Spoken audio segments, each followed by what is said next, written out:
Golconda Golconda of जिंदा। ये है हैदराबाद में खिंचना हुआ एक गोलकोंडा किला, जो विशाल और भारत की गणतंत्र में एक बना हुआ गोलकोंडा। कई लोगों का मानना है कि इस गोलकोंडा में आत्मा है। ये बना हुआ गोलकोंडा 11वीं सेंचुरी में बना हुआ ये गोलकोंडा के अंदर क्या पता अचानक किसी की आत्मा आ जाती है या कोई आदमी है। रहस्य में ये छुपा हुआ कई कहानियों के बीच है। मैं हूँ एसके वॉटपर स्टार कैप्टन में एक नई स्टोरी और एक दिलचस्प दिल बहलाने कहा। चैनल को सब्सक्राइब जरूर करिए। कहानी शुरुआत होती है पनवेल से एक आया हुआ मंदिर जो हैदराबाद में सेटल बनेगा। उसका नाम था महेश। महेश एक सिक्योरिटी गार्ड था। वो अपनी जॉब के लिए बहुत तरीके से खुश था, क्योंकि उसे हैदराबाद में एक जॉब ही दी थी।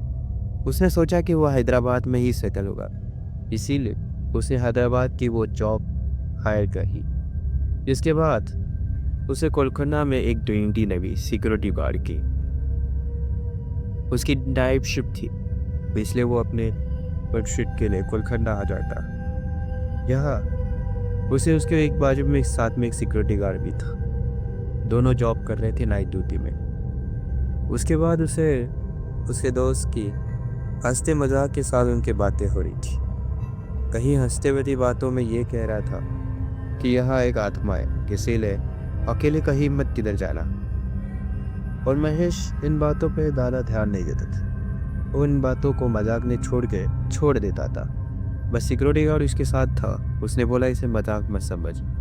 पता नहीं, बट यहाँ अजीब सी हरकतें होती है। जैसे कहीं कोई कहता है इस संसार म्यूजियम में, क्योंकि ये अभी कोलकाता भी खिला नहीं है, एक म्यूजियम बन चुका है। पर यहाँ तस्वीरों में से अजीब से आत्माएं आती है।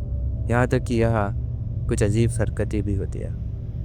महेश ने इसे सारी बातों को फेक माना और वो अपनी ड्यूटी पे वापस गया, क्योंकि महेश को आदत हो चुकी थी रात की ड्यूटी की। इसलिए इसे रात में अकेले जाने की डर नहीं लगता था।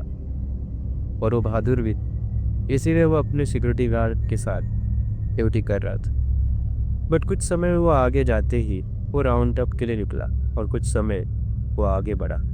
जैसे जैसे वो आगे बढ़ा उसे लग रहा था कोई उसके पीछे आ रहा है। पायल की कदम जैसे कोई उसके साथ चल रहा है। जैसे ही वो रुकता है वो आवाज़ भी बंद हो जाती है। वो वापस आगे थोड़ा पीछे देख के दिखता तो कोई दिख रहा नहीं, इसलिए वो वापस आगे बढ़ता है। पर वापस उसे आवाज़ आती जैसे कोई चल उसके पीछे। को डर के मारे वो जल्दी ही, वो कभी डरता नहीं और एक बार उसे क्या पता कि क्यों डर रहा, इसलिए वो वापस अपने सिक्योरिटी गार्ड के साथ आ गया।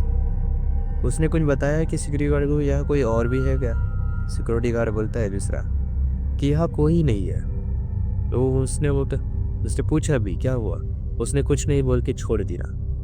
उसके बाद महेश वापस अपनी ड्यूटी फिर उसकी टाइमिंग ख़त्म हो के वो घर पे गया। उसके बाद दूसरे शाम वो वापस आ गया, पर इस बार उसका सिक्योरिटी दोस्त आया नहीं। और उसने उसे मना भी किया था कि अगर किस दिन तो अकेले हो या अकेले कहीं जा मत, क्योंकि यहाँ आत्मा है। पर वो इस बार भी सुनता नहीं और वो ड्यूटी अकेला कर रहा था। जैसे जैसे उसको लग रहा था कि उसे कोई घूर रहा है, वो भूल रहा, वो काम देखता है क्या कर रहा है, जैसे से कोई देख रही है। वो डर रहा, उसे महसूस हो रहा था कि उसके आसपास कोई है, पर वो समझ भी। उसके बाद वो थोड़ा डिस्टर्ब होने लगा। ऐसा सिलसिला उसके साथ बहुत बार होने लगा, जब भी उसके साथ उसका दोस्त मिल जाता था। पर उस बार कुछ अलग ही हुआ। दोनों सिक्योरिटी गार्ड अपने म्यूजियम के यहाँ सिक्योरिटी के लिए बैठे थे।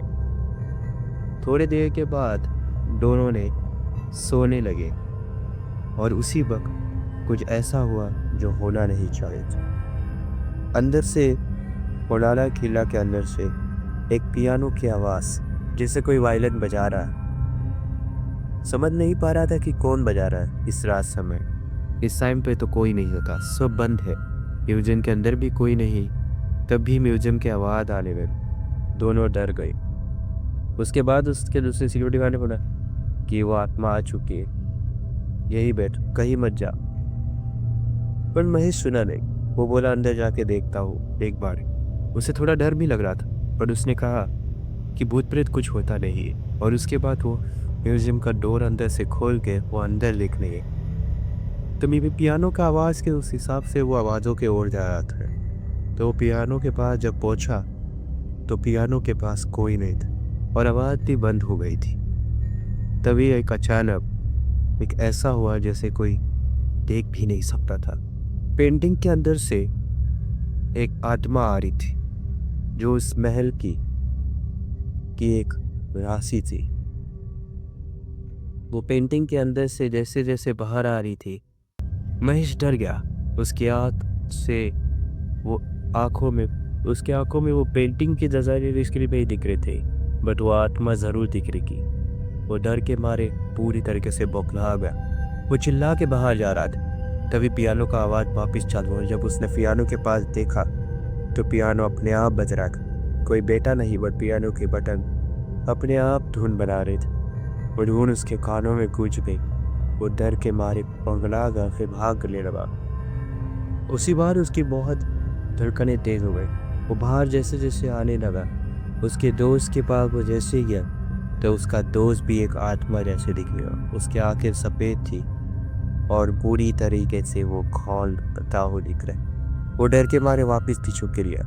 पर उसके बाद वो गिरने के बाद जब उसका दोस्त ने उसे हॉस्पिटल में देखा तब उसने बोला कि तू मुझे वहाँ गिरा हुआ मिला था।